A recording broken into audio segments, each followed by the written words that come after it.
वंदना बनतेजी. नवीन नवीन आणि भगिनींनो, आपणा सर्वांचे मी महानाग शाक्यमणी विद्यासनाच्या वतीने स्वागत करतो. आणि आदरणीय बनतेजी विमलकीर्ती गुणसिरीजी यांचे आपल्या सर्वांच्या वतीने स्वागत करतो. आज आपला हा 6वा वर्ग. मी कोणताही वेळ न दवडता बनतेजींना विनंती करतो की त्यांनी आजच्या या प्रबोधनाला सुरुवात करावी.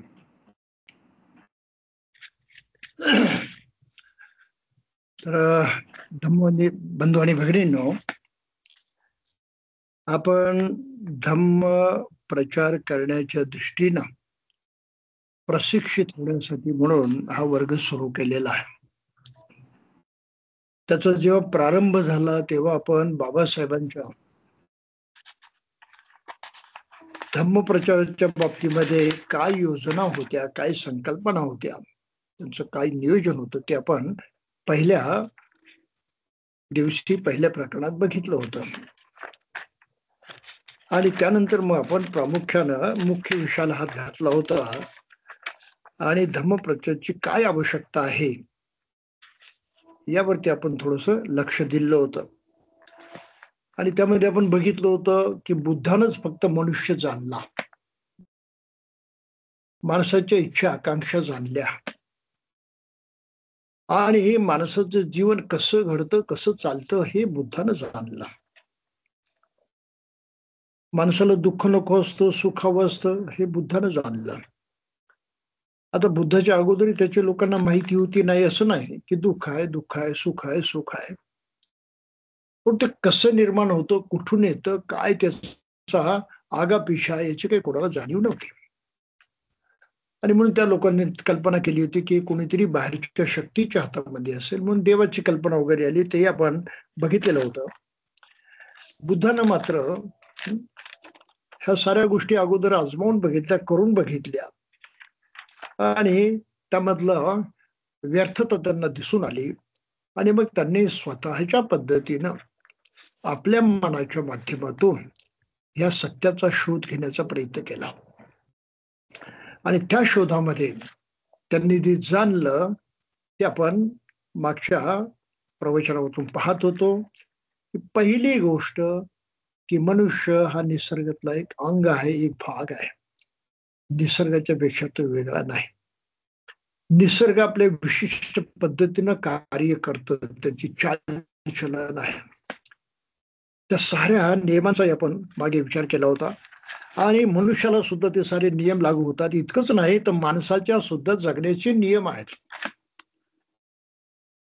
जगण्याची काही कारण आहेत, त्या कारणामुळे त्याचं जगणं होतं. म्हणून माणसाचं अस्तित्व, जगाचं अस्तित्व, त्या दोघांचं एकमेकावरती अवलंबून असणं, आणि त्या अवलंबित्वामधून जे काही घडतं त्याचा माणसानं आपल्या सुखासाठी वापर करणं हा मुख्य मार्ग बुद्धाला दिसून आला. आणि म्हणून बुद्धांना माणसाची मीमांसा केली. माणूस आहे पण नुसतं शरीर नाही, त्याचं मन आहे. बुद्धानं माणसाचं मन खऱ्या अर्थानं प्रथमतः जाणलं आणि त्या मनामध्ये ते खोलवर उतरले, ते आपण नंतर पाहणारच आहोत. परंतु मनाच्या खोलीमध्ये शेवटच्या पातळीपर्यंत ते पोचले आणि त्यांनी सुख दुःखाचा शोध लावला. बुद्धाचा हा शोध आहे, तो स्वतःची प्राप्ती आहे. कोणी काही तो चमत्कार केलेला नाही, कोणी काही त्यांना दिव्य दृष्टी दिलेली नाही, काही साक्षात्कार घडवलेला नाही. आणि मग त्यामधून बुद्धानं मनोविज्ञान जाणलं, त्या मनाची कशी जडणघडण होते, मन कसं काम करतं, आणि त्या मनाचा वापर करून आपल्याला आपल्या ध्येयापर्यंत म्हणजे सुखापर्यंत कसं पोचता येतं हे बुद्धानं जाणलं. हे थोडक्यात आपण मागे बघितलं होतं. आणि सृष्टीची ओळख करून आपण घेतली होती की माणसाचे डोळे उघडणं फार आवश्यक आहे. आपण ज्या सृष्टीत जगतो, लहानाचे मोठे होतो, जन्मास येतो, मरतो वगैरे सर्व काही करतो, त्या सृष्टीमध्ये जगायचं, तर त्या सृष्टीची जी काही परंपरा आहे, चालरीत आहे, रीतिरिवाज आहे, चालचलन आहे, ते आपल्याला माहित असलं पाहिजे, कारण ते आपल्याला लागू आहे, आपल्याला त्याच्यापासून सुटका नाही. आणि यासाठी मागच्या वेळेस आपण बुद्धानं शिकवलेले 5 नियम बघितलेले होते. ऋतू नियम, बीज नियम, कर्म नियम, मनोनियम, धम्म नियम. आपल्याला नियमाचं पुढे जाऊन अधिक बारकाईनं विश्लेषण करायचे, समजून घ्यायचं आहे. परंतु ते घेण्यापूर्वी माणसाला जाणीव झाली पाहिजे आणि जाणीवेमधून त्याला खऱ्या अर्थानं आकलन झालं पाहिजे. आणि माणसाची आकलन शक्ती ही त्याची खरी शक्ती आहे. ह्या आकलन शक्तीचा विकास जर नाही झाला तर मनुष्य कायम मानसिक गुलामीमध्ये पडून राहतो, त्याचा विकास होऊ शकत नाही. आकलन शक्तीचा हा विकास करायचा असेल तर मागच्या वेळेस आपण तत्व लक्षात घेतलो होतं की माणसानं बुद्धीचा वापर केला पाहिजे, जाणण्याचा प्रयत्न केला पाहिजे, शोधण्याचा प्रयत्न केला पाहिजे. ती जिज्ञासा त्यानं मोठ्या प्रमाणात वाढवली पाहिजे. आणि त्यासाठी त्यानं आपल्या 5 इंद्रियांच्या बरोबरीनंच मन ह्या 6व्या इंद्रियाचा वापर केला पाहिजे. आणि त्यामध्ये मुख्य कोणती तत्व आपण बघितली की जे काय आसपास आहे जसंच्या तसं जाणा, जसंच्या तसं समजा. दगडाला दगडच म्हणा, पाण्याला पाणीच म्हणा. त्याच्यामध्ये दुसरं काही आहे अलौकिक त्याची कल्पना करू नका. आणि त्या कल्पनेच्या नजरेत तुम्ही दगडाकडे बघू नका. आणि याचं साधं उदाहरण आपण बघितलं की देव या कल्पनेकडे, दगडाच्या देवाकडे मनुष्य दगड म्हणून पाहत नाही, दगड असू नये, कल्पनेच्या माध्यमातून पाहतो. अलौकिक शक्ती वगैरे आहे. हा वस्तुस्थितीचा उपयोग विपर्स आहे, बुद्धीचा विपर्यास आहे. सत्य तुम्हाला कधीच कळणार आहे. सृष्टी जे आहे ते जसेच्या तसंच जाणलं पाहिजे, त्याच्यात चूक होता कामा नये. आणि हे विज्ञानाचं तत्व आहे. आज वैज्ञानिक सृष्टीमधली प्रत्येक गोष्ट जशीच्या तशी जाणण्याचा प्रयत्न करतात, त्याची कारण शोधण्याचा, त्याचं अस्तित्व जाणण्याचं, त्याचं स्वरूप जाणण्याचा वगैरे साऱ्या बारीक सारीक गोष्टींची ते नोंद घेतात, शोध करतात. आणि तेव्हा त्यांना त्याचं आकलन होतं. म्हणून माणसानं काय केलं पाहिजे, आपल्या बुद्धीचा वापर केला पाहिजे, बुद्धिवादी बनलं पाहिजे. हे आपण मागच्या एक प्रवचनामध्ये बघितलेलं होतं. कारणाशिवाय काही घडत नाही ही त्यानं जाणलं पाहिजे, विनाकारण काही होत नाही. आणि परिणामांचा विचार केला पाहिजे की जे आपण करतो त्याचे परिणाम 3 प्रकारचे होतात. काहीतून सुख निर्माण होतं, काहीतून दुःख निर्माण होतं, काहीतून सुखही होत नाही, काहीतून दुःखही होत नाही. पण परिणाम झाल्याशिवाय राहत नाही. आणि म्हणून बुद्धानं काय सांगितलं, मानायला नाही सांगितलं, जाणायला सांगितलं, समजायला सांगितलं, विचार करून लक्षात घ्यायला सांगितलं. आणि तसा उपदेश त्यांनी कालामांना केलेला होता. त्या कालामांचा सुद्धा आपण मागच्या वेळेस विचार केला होता. त्यांना त्या 10 गोष्टी सांगितल्या होत्या, त्याचा विचार केला होता. आणि त्याचबरोबर बुद्ध हे स्वतःला गुरु म्हणत नाहीत, मालक म्हणत नाहीत, स्वामी म्हणत नाहीत, तर ते आपला स्वतःला प्रत्येक माणसाचा कल्याण मित्र म्हणतात. हे आपण मागच्या वेळेस बघितलेलं होतं. आज आपल्याला आणखी थोडस पुढे जायचं आहे. सर्व लोकांना सुख दुःख कळतं, पण मोठी अडचण काय राहिलेली आहे की ते सुख आणि दुःख कसं निर्माण होतं आणि कसं नष्ट होतं हे मात्र कोणाला कळत नाही. आणि हे कळत नसल्यामुळं देवाचा उदय झाला, कल्पनांचा उदय झाला, भाग्य, स्वर्ग, नरक या गोष्टीचा उदय झाला. कल्पना केल्या माणसाला, प्रत्यक्ष त्याचा अनुभव कोणालाही नाही. का तर दुःखाचं आणि सुखाचं कारणच कळलं नाही ना कोणाला. हे कारण प्रामुख्यानं तथागत भगवान बुद्धांनी जाणलं. दुःखाचं मूळ जाणलं, सुखाचं मूळ जाणलं. सुख आहे, दुःख आहे, परंतु असुख आहे, अदुःख आहे अशी त्रयस्थ भावना सुद्धा आहे, त्याचंही मूळ जाणलं. त्या प्रत्येक परिणामाचं मूळ जाणणं ही आकलन शक्तीची गोष्ट आहे. हे समजण्याची गरज आहे. ते समजणं याला ज्ञान म्हटलेलं आहे, जाणीव म्हटलेलं आहे, आकलन म्हटलेलं आहे. आणि आकलन शक्ती जन्मल्यापासून दोषी होते, दूषित होते, बिघडते. का तर लहान वयामध्ये आपलं मन तेवढं सक्षम नसतं, तेवढं विकसित झालेलं नसतं. शरीराबरोबर हळूहळू त्याचा विकास होत असतो सुमारे 12 वर्षापर्यंत. पण तोपर्यंत म्हणजे काही खालच्या पातळीवरती काम करतं, कमजोर पद्धतीनं काम करतं. त्यामध्ये आई बापांचं इतरांचं ऐकायचं आणि तसं करायचं, ते सांगतील तसं वागायचं, ते म्हणतील तसं करायचं, कारण त्याच्यावरती अवलंबून आहे. पूर्णपणे तुमचं जीवन त्यांच्या हातामध्ये आहे. म्हणून माणसाला त्याच्या मनाला पटलं, समजलं, कळलं असं काही होत नाही.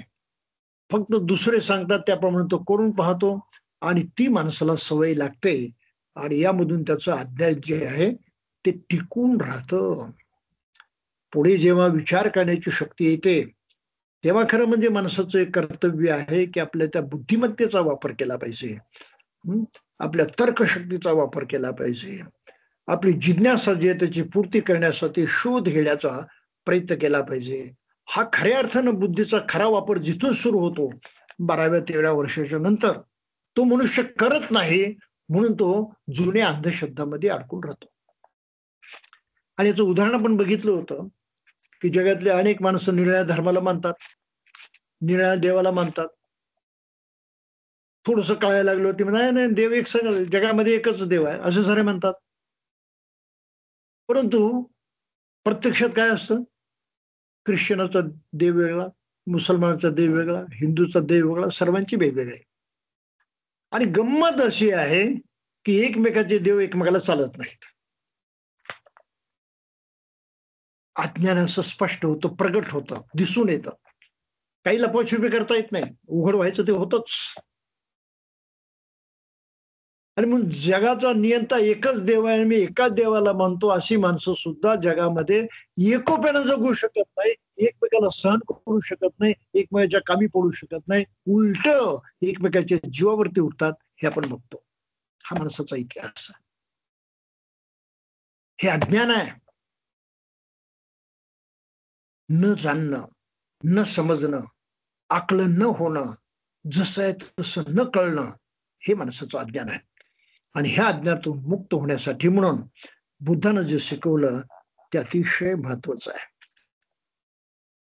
त्यांनी म्हटलं यासाठी माणसाला सम्यक दृष्टी प्राप्त झाली पाहिजे. काय शब्दप्रयोग आहे? सम्यक दृष्टी. सम्यक म्हणजे परिपूर्ण, कंप्लीट, थरो, जसच्या तसं. दृष्टी पाहणं, समजणं, आकलन करणं, जसच्या तसं पाहणं, जसच्या तसं समजणं, जसच्या तसं आकलन करणं, ह्या शक्तीचा माणसानं पहिला विकास केला पाहिजे. आणि म्हणून मागच्या वेळेस आपण ते बघितले की त्यांना बुद्धिवादी बनलं पाहिजे आणि शोध घेतला पाहिजे. आणि त्यासाठी त्या कालामांची ते 10 मुद्दे जे आहेत ते आपण मागच्या वेळेस लक्षात घेतले होते की त्याला म्हणून तुम्ही ऐकू नका, तुम्ही शोध घ्या. आणि बुद्धानं प्रश्न विचारण्याची प्रशंसा केली आहे. शंका मनात निर्माण झाली त्याचं कौतुक केलं बुद्धानं. अरे काला म्हणून बरं झालं तुमच्या मनामध्ये शंका निर्माण झाली म्हणून. आणि बाकी आपल्या सगळीकडे काय पाहायला मिळतं, विशेषतः धर्माच्या बाबतीत देवा धर्माबद्दल प्रश्न विचारायचे नाही, मुकाट्यानं मान्य करायचं, ऐकायचं, हो म्हणायचं, तसं करायचं. आत्मा आहे की नाही विचारायचं, स्वर्ग आहे की नाही विचारायचं,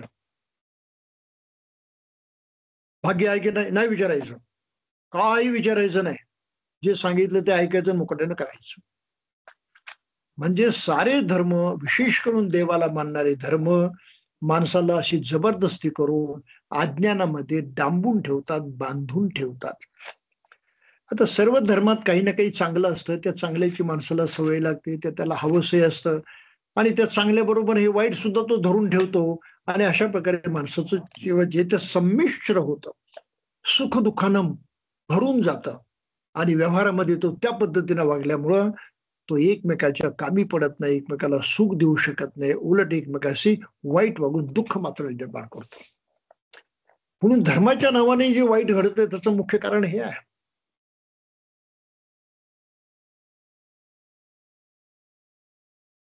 तर यासाठी बुद्धानं मग कशी सुरुवात केली? स्वतःपासून सुरुवात केली. आज आपण तिथपासून सुरुवात करणार आहोत.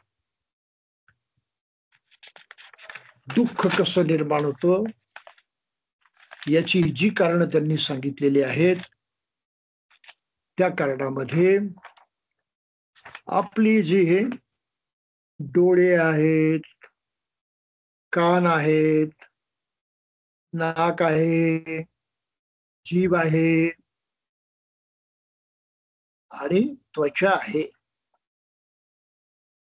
या माध्यमातून आपला जगाशी संपर्क येतो. आणि त्यातून जी काही माहिती आपल्याला मिळते, ज्याला म्हणतो आपण फीडिंग होतं आजच्या भाषेमध्ये, त्याप्रमाणे आपण जगायला वागायला लागतो. तर ह्या ज्या 5 गोष्टी आहेत त्याला पंचस्कंद म्हटलेलं आहे. स्कंद म्हणजे भाग, स्कंद म्हणजे अवयव. हे माणसाचे 5 अवयव आहेत. त्याला आयतन असं सुद्धा म्हणतात. आयतन म्हणजे अवयव. आणि या पंचस्कंदाच्या माध्यमातून त्याला जे मिळतं, जे समजतं, त्यालाही स्कंदच म्हटलेलं आहे, खंदच म्हटलेलं आहे. पण त्याला म्हटलं उपादान खंद.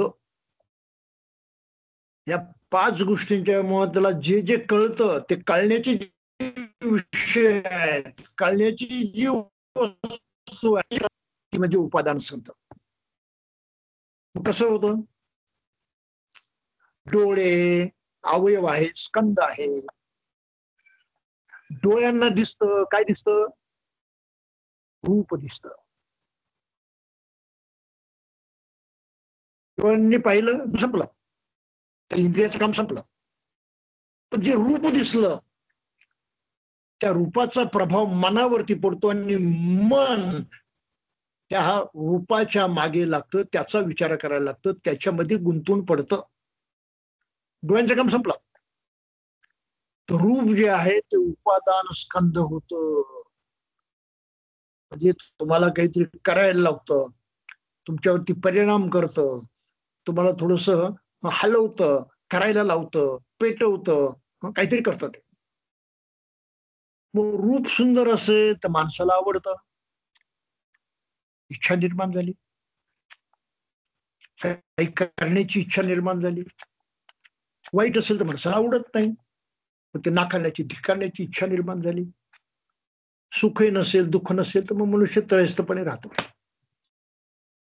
मग डोळे इंद्रिय आहे, स्कंद आहे.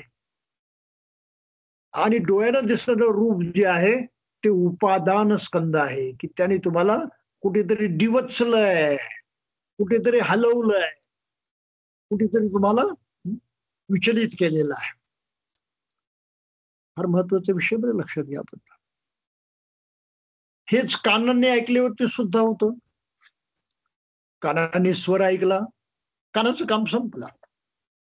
स्वराची दखल मनानं घेतली आणि त्या स्वराच्या विचारामध्ये मन अडकलं, त्या स्वराच्या मागे मन लागलं, त्या स्वराचा शोध घ्यायला लागलं, आवड निवड करायला लागलं, मन अडकलं त्याच्यामध्ये. त्यामुळं कान स्कंद आहे, पण त्यातून आलेला आवाज जो आहे तो मात्र उपादान स्कंद होतो. तीच गोष्ट आपल्या नाकाची असते, गंध घेतो आपण, तसंच घडतं. चवीचं तसंच असतं आणि कायेचा स्पर्श जो तो तसंच असतो. तर आपल्याला करायला भाग पाडणारे, विचार करायला भाग पाडणारे, आपल्यावरती परिणाम करणारे हे जे विषय आहेत त्यांना उपादान स्कंध म्हणतात. आणि त्यामधून अज्ञान टिकून राहतं आणि ज्ञानाचा मार्ग सुद्धा मोकळा होतो. दोन्ही गोष्टी तिथेच घडतात. परंतु हे सारंच माणसाला कळत नाही, म्हणून तो जसं आहे तसं जगत राहतो आणि म्हणून मनुष्य अज्ञानामध्ये जगतो. तर ह्या ज्या मूलभूत माणसाच्या जीवन जगण्याच्या अवस्था आहेत त्या बुद्धाच्या शिवाय कोणाला कधीच कळलेल्या नव्हत्या. म्हणून बुद्धानं सांगितलं की तुमचे ही पंचेंद्रिय आणि त्यातील जे होणारे विषय हे फार महत्वाचे आहेत. त्यामधून सुख आणि दुःख निर्माण होतं. कसं होतं? रूप चांगलं वाटलं तर हवंसं वाटतं, आनंद होतो. वाईट असं तर नकोसं वाटतं, दुःख होतं. म्हणजे दुःखाला कारण काय आहे? तुमचं पाहणं, तुमचं ऐकणं, तुमचं वास घेणं, तुमची चव घेणं, तुमचा स्पर्श करणं, यामधून हे परिणाम होतात. कारण आहे म्हणून परिणाम आहे. इतर कोणी देण्याचा काही संबंध आहे का? इकडून तिकडून बाहेर काही येण्याचा संबंध आहे का? काही संबंध नाही. आपल्या प्रत्यक्ष उपस्थितीत घडणारी, आपल्या बाबतीत घडणारी ही घटना आहे, ही कार्यपरंपरा आहे. म्हणून सुख दुःख शोधायला कोणाच्या पाठीमागे जावं लागत नाही. आणि ज्या धर्मांना याचं ज्ञान नव्हतं त्यांनी नेमकं हे सांगितलं की तुम्ही देवाला माना, त्याच्या हातात आहे, त्याची पूजा अर्चना करता, त्याच्या पाठीमागे पळा. काही उपयोग नाही तसं. कारण सुख आणि दुःख इथे तुमच्या जवळ आहे, तुमच्यामध्ये निर्माण होतं. आणि म्हणून बुद्धाने जे 5 नियम सांगितले त्याच्यामध्ये कर्म नियम आलेला. आणि त्या कर्म नियमाचा आपल्या थोडक्यामध्ये आज इथे आढावा घ्यायचा आहे. तर आताची जो आपण विषय बघितला, या पंचेंद्रियाच्या माध्यमातून आपल्याला जे बाहेरून मिळतं त्याला स्पर्श म्हणतात, त्याला कॉन्टॅक्ट म्हणतात. आणि या कॉन्टॅक्ट मधून मग आपल्या जीवनावरती परिणाम होतो आणि त्याला एक वेगळ्या प्रकारची गती लागते. मग हा जो अनुभव आपल्याला येतो, तर बुद्धानं मग तिथे विचार करायला सांगितलंय की आता मनाला शिकवण द्या तुमच्या. आता मनाला सांगा, ओळखायला सांगा, समजायला सांगा. काय समजायला सांगा? ज्यामुळं सुख झालेलं आहे ते सुखाचं कारण आहे समजायचं. आणि तसं वारंवार केलं तर सुखच होत जाईल हे लक्षात घ्यायचं. नैसर्गिक आहे, नॅचरल आहे. ज्यामुळं दुःख निर्माण झालं समजायचं की यामुळं दुःख निर्माण झालंय. मग मला दुःख नको आहे तर मग तसं करायचं नाही, ज्यातून दुःख निर्माण होतं. एवढं केलं तर दुःखाची निर्मिती बंद होईल आणि तेवढ्या प्रमाणामध्ये तुम्हाला सुख लाभेल किंवा शांती लाभेल. ज्यातून सुख निर्माण होतं तेच करत राहिलं तर सुखच वाढत जाईल, सुखच सुख होईल. म्हणून दुसरा महत्वाचा सिद्धांत बुद्धानं शिकवलेला आहे, जो कुठल्याही धर्मामध्ये नाही, तो आहे कुशल अकुशल याचं ज्ञान, याची जाणीव, याची समज. आणि सर्वसामान्य व्यावहारिक पातळीवरती हे सर्वांना कळतं. फक्त मनुष्य तिकडे बघत नाही, लक्ष देत नाही. म्हणून बुद्धाचं म्हणणं आहे की मनुष्य तिकडे जर लक्ष नाही देऊ शकला त्याचं जीवन बरबाद होईल. तो सुख दुःखाच्या त्या याच्यामध्ये प्रवाहामध्ये गटांगळ्या खातच जगेल. सुख त्याला नाही मिळायचं. सुख दुःख सुख दुःख सुख दुःख सुख दुःख अशा प्रकारचा तो प्रकार चालू राहील. म्हणून माणसाला कुशल काय आणि अकुशल काय हे कळलं पाहिजे. आणि त्याची व्याख्या जी आहे ती व्याख्या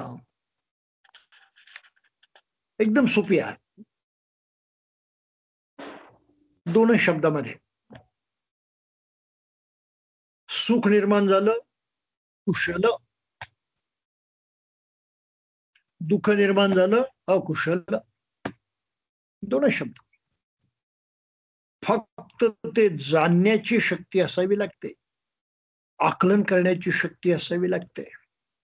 आणि त्यासाठी मन आपल्याला सावध ठेवायला लागतं, जागरूक ठेवावं लागतं. ही मनाची जागरूकता बुद्ध धर्मामध्ये सर्वात महत्वाची गोष्ट आहे. सातत्यानं ती जागरूकता वाढवायची असते. हा बुद्ध धर्माचा मूळ आचरणाचा भाग आहे. सदैव जागृत, सदैव सावधान. जे घडतंय ते जसं तसं समजायचं, सावधान राहून शिकायचं, समजायचं. बेसावध नाही राहायचं. बेसावध राहिलं तर धोका होईल. म्हणून बुद्धाच्या शिष्यांना सदैव जागरूक असणारे लोक म्हणतात. सदैव जागरूक असणारा तो बुद्धाचा शिष्य. मग सुख आणि दुःख कसं होतं, मेजॉरिटी लोकांना ते कळत नाही. ते थोडक्यामध्ये आपल्याला समजलं पाहिजे, तसं आपल्याला लोकांना समजावून सांगता आलं पाहिजे. प्रॅक्टिकल आहे, ते व्यावहारिक आहे. निसर्गाचाच मामला आहे तो. निसर्ग तसं काम करतो. ते फक्त निसर्गामध्ये कसं होतं तेवढं दाखवून द्यायचं.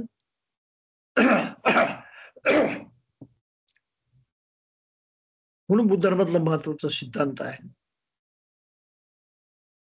की कर्म जे मनुष्य करतो त्या कर्माचं फळ त्याला चुकवता येत नाही, त्याचा परिणाम त्याला टाळता येत नाही. परिणाम होणारच. कालावधी कमी जास्त होऊ शकतो. आणि त्याप्रमाणे कर्माचे वेगवेगळे प्रकार सांगितलेले आहेत, ते आपल्याला काही आता पाहण्याची गरज नाही. परंतु कर्माचा परिणाम होणार म्हणजे होणारच. परंतु त्यामध्ये एक दुसरी अट आहे. कर्म सुद्धा त्याला जी आवश्यक परिस्थिती असते त्या परिस्थितीप्रमाणे पूर्ण घडलं पाहिजे, अपूर्ण नाही. अपूर्ण घडलं ते वाया जाईल, परिणाम व्हायचा नाही. साऱ्या परिस्थितीला धरून जेव्हा घडतं तेव्हा परिणाम होतो. आणि त्याचं उदाहरण काय? आपण बी लावतो. बीज जे आहे त्याला अंकुर फुटतो, त्यातून नवनिर्मिती होते, पुन्हा वृक्ष निर्माण होतो, त्याला फळं येतात, त्याला फुलं येतात. परंतु हे बीज जसं तसं आपोआप अंकुरत नाही किंवा मोठं होत नाही. त्याला एक वातावरण लागतं, एक परिस्थिती लागते. म्हणून जमीन तुम्हाला भुसभुशीत मातीत ठेवावं लागतं. तेवढ्यानं भागत नाही. तो वातावरण निर्मितीचा पहिला भाग आहे. दुसरा भाग त्याला पाणी द्यावं लागतं. तेही नको तेवढं चालत नाही. तिसरा भाग आहे, जमीन भुसभुशीत यासाठी लागते की त्याला हवाही मिळाली पाहिजे. तेव्हा हवा बंद याच्यामध्ये बीज कधी अंकुरत नाही. आणि सूर्यप्रकाशही मिळाला पाहिजे, उष्णताही मिळाली पाहिजे. अशा 4 गोष्टी पोषक, त्याला कंडिशनिंग म्हणतात, पालीमध्ये संखार म्हणतात. ह्या जेव्हा 4 गोष्टी एकत्रित देतात तेव्हा बीज अंकुरतं. माणसाच्या कर्माचंही तसंच आहे. म्हणून क्रिया पूर्ण व्हावी लागते, अधुरी असून चालत नाही. तुम्ही अन्न खायला लागला पण ताटातच राहिलं तर खाणं होतं का? ताटात आहे, डोळ्यांना दिसतं, नाकाला वास येतो, तोंडाला पाणी सुद्धा सुटतं, पण ताटातच आहे. आणि ते उचलून खाण्यासाठी तुमच्याजवळ हातच नसेल तर, किंवा कोणी तुम्हाला तो घास भरवणारच नसेल तर, क्रिया पूर्ण नाही होत खाण्याची. त्यामुळे अन्न ताटात बसून चालत नाही, ते मुखात यावं लागतं आणि ती क्रिया घडावी लागते. पण नुसतं तोंडात धरूनही बसवता येत नाही. तिथे क्रिया करावी लागते चर्वणाची, चावण्याची, आणि त्याच्याही पुढे क्रिया करावी लागते गिळण्याची. जेव्हा ही क्रिया 3 टप्प्यामध्ये पूर्ण होते, तेव्हा आपण म्हणतो भोजन केलं, अन्न खाल्लं. खाल्ल्याची क्रिया तेव्हा पूर्ण होते, अगोदर नाही होत. हा नियम सगळीकडे लागू आहे. मग आपण शरीरानं क्रिया करतो, आपण वाचन क्रिया करतो, आपण मनानं क्रिया करतो. पण ती क्रिया अशी पूर्ण व्हावी लागते बरं, अर्धवट होऊन काही चालत नाही. उदाहरणार्थ आपण जेव्हा हात उगारतो, नुसता हात उगारला तर समोरच्या माणसाला पीडा व्हायची नाही, वेदना व्हायच्या नाहीत. त्याला वाईट वाटेल, भीती वाटेल, म्हणजे मानसिक दुःख निर्माण होईल त्याला. परंतु शारीरिक व्याधी, शारीरिक पीडा, हं, शारीरिक दुःख त्याला तोपर्यंत होणार नाही जोपर्यंत तुम्ही प्रत्यक्षात त्याला मारित नाही तोपर्यंत. मारण्याची क्रिया नुसते हात उगारून चालत नाही, प्रत्यक्ष त्याचा वापर झाला पाहिजे. आणि त्याच्या शरीराला ते भिडलं, मारणं लागलं, मग त्याला वेदना होते आणि हे दुःख जाणवायला लागतं. म्हणून क्रियेचे असे अनेक प्रकारचे टप्पे आहेत, काही संक्षिप्त आहेत, काही फार दीर्घ आहेत. परंतु ह्या साऱ्या टप्प्यातून गेल्यावरती क्रिया पूर्ण होते, म्हणून त्याला संखार म्हटलं आहे, प्रक्रिया म्हटलेलं आहे. आणि हे उदाहरण आपण मुद्दाम लक्षात ठेवायचं, की ह्या क्रिया कळत नकळत आपल्यातून कायम घडत असतात. फक्त आपण त्याच्या परिणामाकडे लक्ष देत नसतो. जसं हात उगारला की दुसऱ्याला दुःख होतं एवढं कळतं आपल्याला. पण आयुष्यभर आपण कधी विचार करतो की मला काही दुसऱ्याला दुःख द्यायचं नाही, मग मी काही कोणावरती हात उगारता कामा नये. राग येतो, मनस्थिती बिघडते, परिस्थिती बिघडते. आपण पटकन हातही उचलतो आणि मारामारी सुद्धा करतो. कळतं आपल्याला, माहित असतं, समजा माहित असलं की यातून दुःख निर्माण होतं आणि समजतं आपल्याला की त्यातून दुःख निर्माण होतं, तरी सुद्धा आपण थांबत नाही. तरी सुद्धा आपण सावध होत नाही. आणि त्यातली गंमत फार वेगळीच आहे. तुम्हाला राग आला, तुम्ही दुसऱ्याला मारहाण केली, त्याला दुःख होतं असं नाही बरं. अहो, तुम्हालाही दुःख होतं. जितकं त्याला आहे कदाचित त्याच्यापेक्षा जास्त तुम्हाला दुःख होईल. मन अस्थिर होईल, मन प्रक्षुब्ध होईल. हं? मनाची विचारशक्ती गायब होईल. तुम्हाला शांत वाटणार नाही, तुम्हाला संत्रस्त वाटेल, तुम्हाला वैताग वाटेल, तुम्हाला टेन्शन येईल, तुम्हाला बरं वाटणार नाही. दुःख आहे. त्याला मारलं म्हणजे त्याला दुःख झालं, तुम्हाला काही कमी झालं का? म्हणून बुद्धाचं म्हणणं काय, ते मारण्याच्या भानगडीतच पडू नका ना. तुम्ही हात नाही उगारला, कोणाला मारामारी नाही केली, दुःख निर्माणच व्हायचं नाही. त्यालाही होणार नाही, तुम्हालाही होणार नाही. कुठे कोणाकडे मागायला गेला, हे देव आमचं दुःख घेऊन जा म्हणून, कमी कर म्हणून. अरे निर्माण करू नकोस बाबा तू. तिथे ते संपतं. सुख निर्माण होतं कोणाच्या खांद्यावरती हात ठेवल्यानं, कोणाला जवळ घेतल्यानं. अनुभव आहे सर, आपल्याला माहिती आहे की आम्हाला सुख होतं म्हणून. तसंच वागा ना सर्वांशी. दुःख नाही व्हायचं. सुख सुख वाढत जाईल. पण हे करण्याची स्थिती नसते, मानसिकताही नसते, तसं वातावरणही नसतं. आणि वातावरण एक वेळेस तसं नसलं, तर तुमची मानसिकता तशी असली, तर ते वाईट वातावरण सुद्धा तुम्हाला सुखकारक करता येतं, तुमच्या वागण्यातून, तुमच्या बोलण्यातून, तुमच्या करण्यातून. कारण दुःख तुमच्या करण्यातून निर्माण होतं, ते थांबवा. वातावरणामधून निर्माण होत नाही ऑटोमॅटिक. आपण तोंडानं शिवी देतो, वाईट बोलतो, दुःख होतं. नाही, आपल्याला माहित आहे, कोणाला शिवी दिली की त्याला अपमान केला की त्याला वाईट वाटतं, माहित आहे आपल्याला. दुःख आपण निर्माण करतोच. का तर राग आला, अमुक झालं, तसं गेलं, तो तसं नाही वागला, त्यानं उलट पालट केलं म्हणून राग आला. निमित्त आपण सांगतो, पण तीच तर खरी वेळ आहे जाणण्याची, जागरूक राहण्याची, सावधान राहण्याची. उदाहरण काय म्हटलं, सावध राहा. तुमच्या करण्यातून दुःख निर्माण करू नका. मला तो वेड्यावाकडं वागला असेल, पण होऊन तुमचं नुकसान झालं काय, त्याचा विचार केला पाहिजे आणि दुःख निर्माण करण्यापासून थांबलं पाहिजे.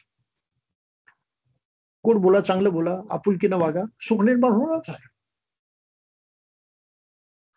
मनानं चांगला विचार करा, आनंदानं, खुशीनं, आपुलकीनं संपर्क करा. प्रत्येक माणसाला आनंद होतो, सुख लाभतं. परंतु त्याच्या उलट आपण वागलो तर दुःख होतं. म्हणून दुःखाचं आणि सुखाचं उगमस्थान, त्याचं मूळ ठाणं जाणलं, हे आपण शिकलं पाहिजे. आणि याचं मूळ माणसाच्या करण्यात आहे, माणसाच्या वागण्यात आहे, माणसाच्या बोलण्यात आहे, माणसाच्या आचरणात आहे. म्हणून सुखाचा करता मनुष्य आहे, दुःखाचा करता मनुष्य आहे. आणि जो करतो ते थांबवणं त्याच्याच हातात आहे. म्हणून दुःख थांबवणं माणसाच्या हातात आहे, तो दुःख निर्माण करतो. माणसाच्या हातात आहे ते थांबवणं. सुख वाढवणं माणसाच्या हातात आहे, कारण तोच ते करतो म्हणून सुख निर्माण होतं. गजब का सिद्धांत आहे. मोठा आश्चर्यकारक तत्व बुद्धानं सांगितलेलं आहे. सुख करता, दुःख हरता कोण आहे? टाळ्या वाजवणारा नाही. आणि कोणाच्या पुढे टाळ्या वाजवून चालत नाही ते. तो फक्त आपला अडाणीपणा आहे, बिनडोकपणा आहे, दुसरं काही नाही. आपण सुखाचे करते आहोत, दुःखाचे हारते आहोत. हा अतिशय महत्वाचा असा सिद्धांत जो आहे बुद्धानं सांगितलेला आहे. हा निसर्गाचा नियम आहे. आणि हा नियम माणसाच्या जीवनामध्ये ज्या पद्धतीनं काम करतो, ती पद्धत बुद्धानं सांगितलेली आहे. त्याला म्हणतात कार्यकारण भाव. आणि पालीमध्ये म्हणतात पतिच्च समुत्पाद, प्रतित्य समुत्पाद. कार्यकारण भाव. एक गोष्ट घडते, त्यातून दुसरी होते, दुसऱ्यातून तिसरी होते, तिसऱ्यातून चौथी होते. अशा तो एक सिलसिला, एक चेन बनत जाते, एक साखळी बनत जाते अंतिम परिणामापर्यंत.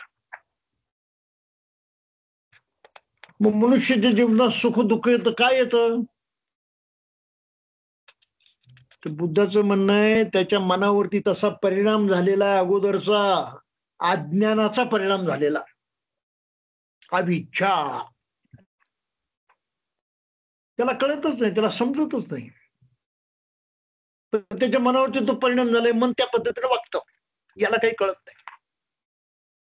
उदाहरणार्थ आपल्या राग आला, कळतं का राग आला म्हणून? राग येतो, आल्यावरती आपल्याला कळतो, अरे राग आला म्हणून. येण्याच्या अगोदर कळतो का? येण्याच्या अगोदर दिसतो का? काही पत्ताच नसतो. पण मनामध्ये त्या क्रिया घडतात, त्याचा आपल्याला मागूसही नसतो.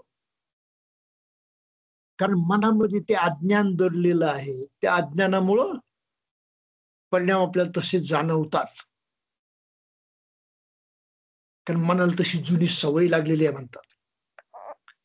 म्हणून अविद्येची सवय मनाला लागली आहे, त्याला म्हणतात संखार किंवा संस्कार. प्रत्येक माणसाच्या मनावरती परिणाम झालेला असतो अज्ञानाचा. अज्ञानाची सवय लागलेली आहे. त्या अज्ञानातून त्याचे संस्कार घडलेले आहेत, परिणाम झाला. त्या संस्कारामुळे त्याचं चित्त जे आहे, मानसिक शक्ती जी आहे ती प्रभावित झालेली आहे. आणि मानसिक शक्ती प्रभावित झाल्यामुळं जेव्हा ती मानसिक शक्ती जन्माचं कारण बनते, त्याला म्हणतात विज्ञान.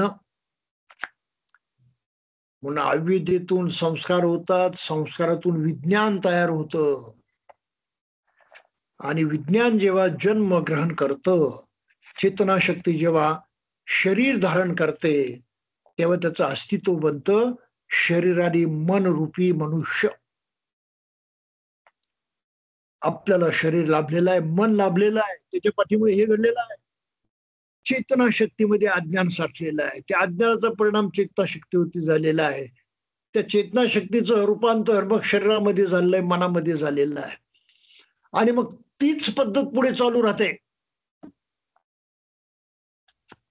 जे काही आपल्याला मन आणि शरीर लाभलंय त्याला म्हणतात नामरूप. विज्ञानातून नामरूप उदय पावतं, तो आपला जन्म आहे. आणि मग ही क्रिया वेगळ्या पद्धतीने पुढे चालू राहते. कसं? नाम म्हणजे मन आणि रूप म्हणजे शरीर.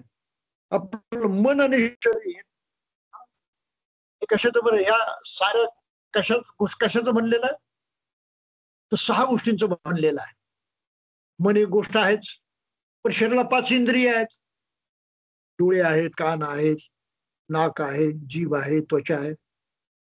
ह्या 5 इंद्रियाचा संपर्क येतो आपला बाहेरचा, मनाशी संपर्क येतो बाहेरचा. त्यामुळे सारं जग आपल्याला कळतं, अवतीभोवतीचं ज्ञान होतं, काहीतरी आपल्याला समजायला लागतं आणि ते समजून आपल्याला तिथे वावरता येतं, विचरण करता येतं. म्हणून हे 6 इंद्रिय आहे माणसाजवळ. आणि ह्या इंद्रियांचा वापर करूनच त्याला जगावं लागतं. डोळे असून मी पाहणार नाही असं म्हणून नाही चालत, कान असून मी ऐकणार नाही असं म्हणून नाही चालत. ही इंद्रिय त्याचं संरक्षणही करतात आणि त्याचं जगणं सुलभ करतात. म्हणून या 6 इंद्रियांची दखल घ्यावी लागते. आणि या 6 इंद्रियांच्यामुळे आपला जगाशी संपर्क येतो. त्याला म्हणतात स्पर्श. संपर्काला कॉन्टॅक्ट झाला निर्माण. आणि हा कॉन्टॅक्ट जगाशी आला की मग जगामधल्या ज्या काही त्या गोष्टी आहेत त्याची आपल्याला जाणीव होते. जसं डोळे उघडले, समोर एखादी पदार्थ असेल, वस्तू असेल, ते आपल्याला दिसते, दिसण्याची जाणीव होते. त्याला म्हणतात वेदना. जाणीव झाली. जाणीव कशी? सुखाची असते, दुःखाची असते, चांगली असते, वाईट असते. चांगली असते की आपल्यामध्ये इच्छा निर्माण होते, अरे पाहिजे. दुःखाची असते, हे नको नको नको नको म्हणा. म्हणजे आपली चेतना शक्ती जी आहे तिच्यामध्ये पाहिजे किंवा नको अशी भावना निर्माण होते, हाव निर्माण होते. त्याला म्हणतात तृष्णा. आणि मग ती तृष्णा निर्माण झाली की आपण त्याच्या मागे लागतो, मिळवायचीच, प्राप्त करायचीच. त्याला आपण लोभ वगैरे सुद्धा म्हणतो. मग तृष्णेपासून प्रत्यक्ष तशी भावना निर्माण होते, करण्याची जिद्द निर्माण होते, करावंसं वाटतं, ती प्रेरणा लागते. त्याला उपादान म्हणतात. आणि आपण प्रत्यक्ष कृती करतो, करून पाहतो, ते करून टाकतो, तेव्हा घटना घडलेली असते, म्हणून त्याला भव म्हणतात. आणि एकदा घटना घडली की कर्म पूर्ण झालं, ती वस्तू निर्माण झाली, ती घटना परिपूर्ण झाली. त्याला म्हणतात जाती, जन्म झाला किंवा निर्मिती झाली. आणि मग निर्मिती झाली की त्या निर्मितीचं वाटोळं होणारच आहे. निर्मिती कुजणार आहे, रोगी होणार आहे, शेवटी नष्ट होणार आहे. माणसाच्या बाबतीत निर्माण झालेला मनुष्य रोगी होणार आहे, आजारी होणार आहे, म्हातारा होणार आहे आणि मरणार आहे. आणि तसा मेला तर त्याची मानसिकता जी आहे ती अज्ञानानंच भरलेली असते. म्हणून पुढे परत त्याचा जर जन्म झाला तर त्या अज्ञानामुळं पुन्हा तो या चक्रामध्ये अडकतो.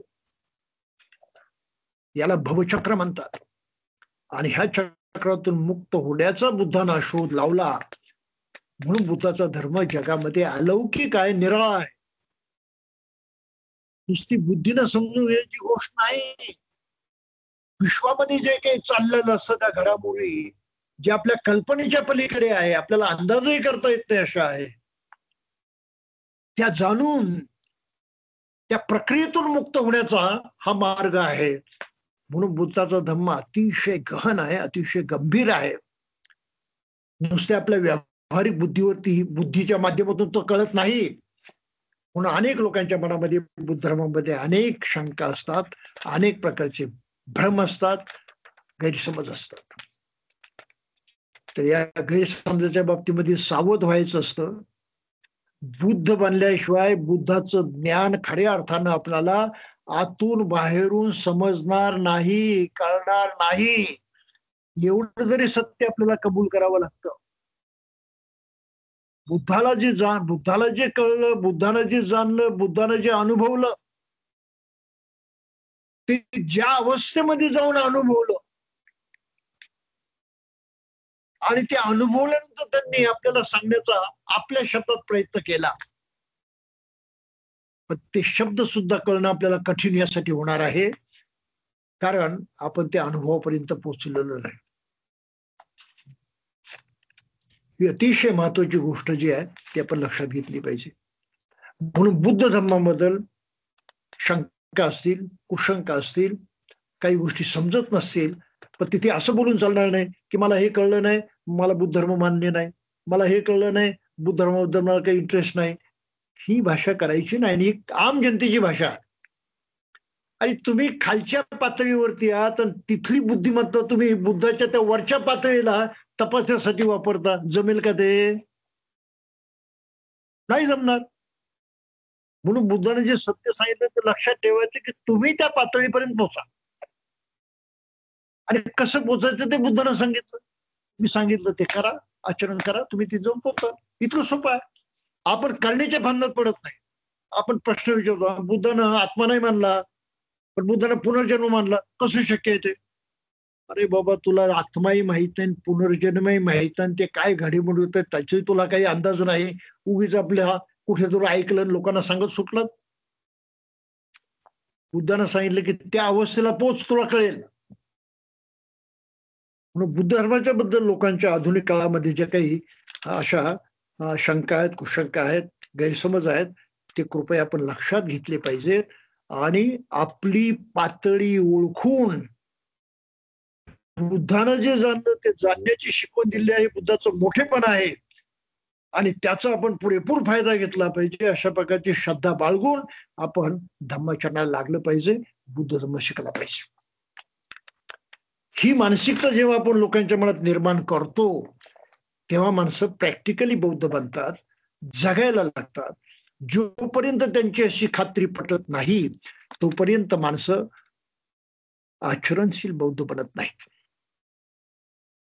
म्हणून त्यांना कार्यकारण भाव या पद्धतीने समजावून सांगावा लागतो. आणि आपली मर्यादा आणि बुद्धाची मर्यादा यामधलं अंतर सुद्धा नीट लक्षात घ्यावं लागतं. परंतु व्यावहारिक पातळीवरती कर्म नियम जाणणं हे सोपं आहे. आपण कोणाला थप्पड मारली, लोक आपल्याला शाबासकी देणार आहेत का? आपण थप्पड खाणार आहे आपल्याला माहित आहे, पण आपण ते कबूल करत नाही. जशा तसं क्रिया घडली, परिणाम होणारच आहे. म्हणून हा कार्यकारण भाव जो आहे, हा कार्यकारण भाव नीट समजला पाहिजे. आणि म्हणून बुद्धाने जे तत्व सांगितले ते महत्वाचं तत्व आपण लक्षात घेऊ आणि थांबू. 1 मिनिटाचं काम आहे ते लक्षात घेणं तत्व, की बुद्धानं म्हटलेलं आहे, मनुष्य जे काही करतो त्याचा जो परिणाम होतो तो परिणामाचा अनुभव घेतच जगतो. माणसाचं जगणं परिणामाचा अनुभव घेत घेत घेत घेत चालू राहतं. त्याला जगणं म्हणतात. कर्माचे परिणाम केल्याचे परिणाम घेत घेत भोगत भोगत त्याला जगावं लागतं, त्यातून सुटका होत नाही. म्हणून सर्व प्राणी मात्रांचं आपलं स्वतःच काय आहे, आत्मा वगैरे भानगड नाही. कर्म तुमचं स्वतःच आहे, कारण ते तुम्हाला परिणाम देतं. तुम्ही जे करता ते परिणाम तुम्हाला भोगायला लागतात. आणि म्हणून पहिलं तत्व आपण शिकलं पाहिजे की आपल्या कर्माचे परिणाम आपल्याला भोगावेच लागतात. चांगलं केलं तर चांगलं होईल, वाईट केलं तर वागलं, पण ते होणारच, त्यात काही चूक होणार नाही. हा दुसरा नियम आपण लक्षात ठेवला पाहिजे की आपल्या त्या कर्माचे आपण वारस आहोत. त्या कर्माचे परिणाम आपल्याला भोगावे लागणार आहेत. चांगलं असेल तर चांगलं, वाईट असेल ते वाईट. आणि हे लक्षात घेऊन मग पुढचं पाऊल टाकावं लागतं, जे बुद्धानं सांगितलं, जे आपण सुरुवातीला लक्षात घेतलं, की ज्यातून सुख निर्माण होईल तेच करायचं, त्याला म्हणतात कुशल. ज्यातून दुःख निर्माण होतं, ज्याला अकुशल म्हणतात, ते करायचं नाही. हा धडा ज्याचा पक्का झाला तो धम्माचं जीवन जगण्यामध्ये सक्षम मनुष्य असतो. पण तो खऱ्या अर्थानं जीवन जगून आपल्या जीवनामध्ये क्रांती घडवून आणू शकतो. आणि ही तीनच वाक्य बुद्धानं सांगितली आहेत. साऱ्या धम्माचं साऱ्या 3 वाक्यात आलेलं आहे. सब्ब पापस्य करणं, ज्यातून दुःख निर्माण होतं ते करू नका. हात उगारला, मारामारी केली, दुःख निर्माण होतं, करू नका. अपमान केला, शिवीगाळ केली, दुःख निर्माण होतं, करू नका.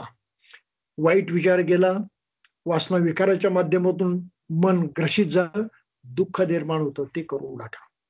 म्हणजे दुःख निर्माण होणार नाही, दुःखाची आम्ही वाट लावली. सुख पाहिजे ना, पण म्हणून ज्यातून सुख निर्माण होतं तेच करा. म्हणून दान करा, दया करा, करुणा करा, इतरांना मदत करा, आनंद द्या, सुख द्या. त्याला म्हटलंय कुशलस्य उपसंपदा. कुशल, ज्यातून सुख निर्माण होतं ते करणं कुशल. म्हणून सुख निर्माण करणारच वागायचं, बोलायचं. मारामारी करायची नाही, हाणामारी करायची, हिंसा करायची नाही, चोरी करायची नाही, दुराचार करायचा नाही, लोकांचा अपमान करायचा नाही, कोणाला शिवीगाळी द्यायची नाही. हे असं जर आपण वागलो तर आपल्या कर्णाचा जो परिणाम सुखकारक होणार आहे तो आपल्यालाही लाभणार आहे, दुसरा सुद्धा लाभणार आहे. म्हणून दुसरं वाक्य म्हटलंय कुशलस्य उपसंपदा. आणि हे करण्यासाठी आपल्या मनामध्ये जी अगोदरची घाण असते, ज्याला दोष म्हणतात किंवा विष म्हणतात, लोभाची भावना असते, द्वेषाची भावना असते, अज्ञानाची भावना असते, वासना विकार असतात, हे मनामधले हे रोग आहे. ते आपल्याला कळत नाही, तिथपर्यंत आपण पोहोचत नाही. ते पोहोचण्यासाठी आपल्याला मनाची सिद्धता करावी लागते. आणि त्या सिद्धतेमध्ये पहिली गोष्ट येते आपल्या मनाची एकाग्रता वाढवणं. दुसरी गोष्ट येते परिणाम काय होता, सुखकारक काही दुःखकारक, म्हणजे अकुशल आणि अकुशल जाणणं. आणि तिसरी गोष्ट त्याप्रमाणे मनाला खंबीर करून वागण्यास भाग पडणं. ह्या 3 गोष्टी कराव्या लागतात. म्हणून बुद्धाचा धम्म 3 वाक्यामध्ये संपतो.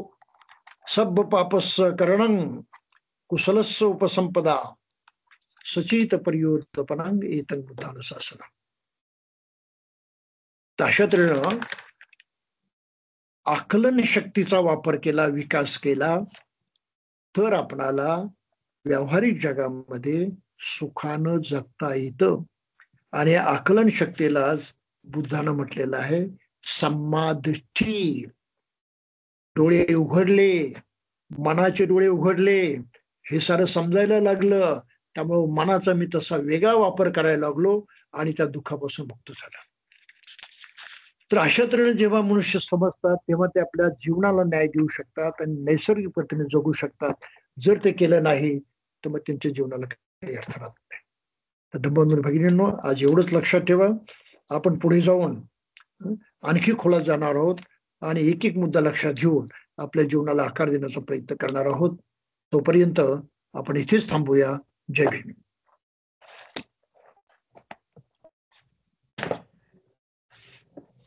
वर्ग चालला होता का? चला बस हे ठेवा, इकडे उचलून ठेवा.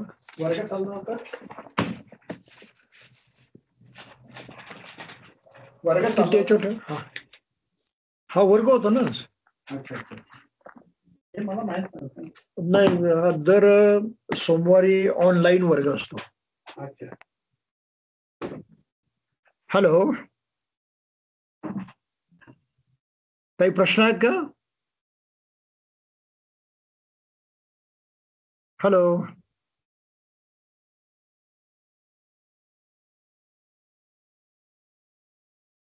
हॅलो,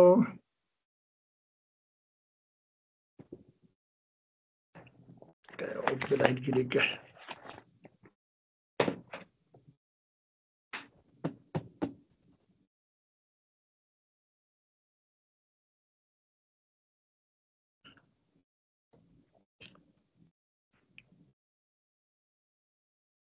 हा सुनील, प्रश्न नसतील तर समाप्त करा.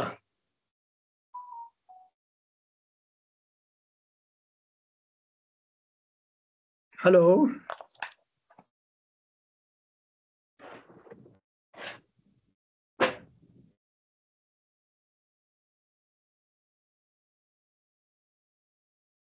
आज काय सारे एकदम शांत दिसतात.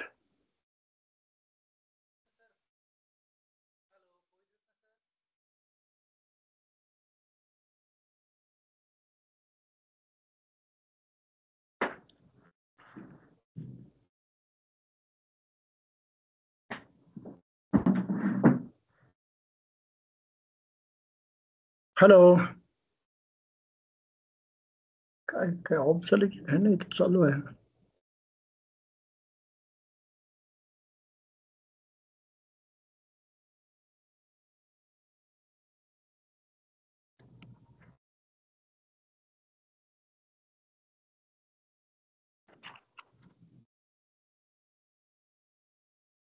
साऱ्यांचे बंद आहेत.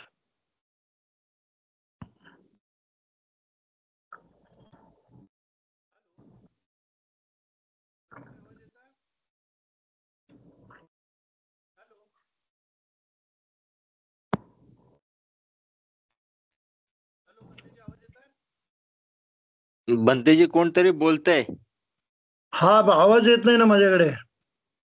तुमच्याकडे येत नाही आवाज? संतोषजी, तुम्हाला आवाज येत आहे?